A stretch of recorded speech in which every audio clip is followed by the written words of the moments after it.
തെളിവെടുപ്പിന് കൊണ്ടുപോകാൻ ഒരുങ്ങുന്നതിനിടെ പാങ്ങോട് സ്റ്റേഷനിൽ വെഞ്ഞാറമൂട് കൂട്ടക്കൊലക്കേസ് പ്രതി അഫാന്റെ ഷോ. സെല്ലിലെ ചെറിയ തിട്ടയിൽ നിന്ന് ചാടി പരിക്കേറ്റതായി അഭിനയിച്ചു. ആശുപത്രിയിൽ എത്തിയപ്പോൾ പരിക്കില്ല എന്ന് തെളിഞ്ഞെങ്കിലും തെളിവെടുപ്പ് നീളുകയാണ്.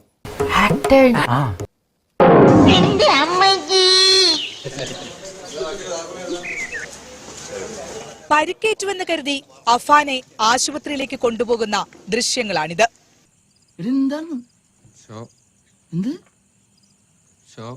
കടുത്ത അവശതയാണ് ഒറ്റ നോട്ടത്തിൽ. നടക്കാനും വിഷമം. തന്റെ ഈ വേഷം കെട്ടൊന്നും കിഴക്കമായിട്ട് കുരിഞ്ഞെടുത്ത് നടക്കില്ല.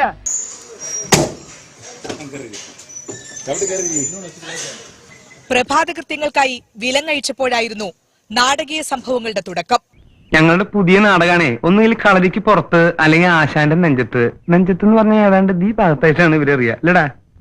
സെല്ലിലെ മുറിയും ശുചിമുറിയും തമ്മിൽ വേർതിരിക്കുന്ന ആൾമറയിൽ നിന്ന് ചാടി. നല്ല മൂത്തനാണല്ലേ. വീണപ്പോൾ നടക്കാൻ പറ്റുന്നില്ലെന്നും പോലീസുകാരോട് പറഞ്ഞു. എന്തിന്റെ കുഞ്ഞാണോ ഇത്? അഫാനുമായി പോലീസ് ആശുപത്രിയിലേക്ക് പാഞ്ഞു.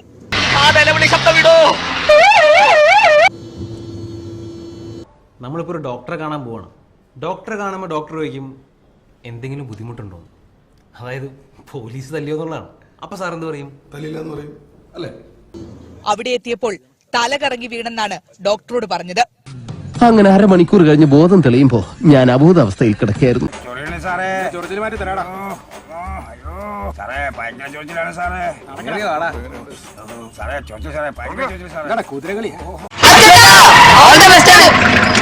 താങ്ക്സ് ഉണ്ടടാ മോനെ ദിനേശ, താങ്ക്സ് അടിച്ചു പൊളിക്കടാ.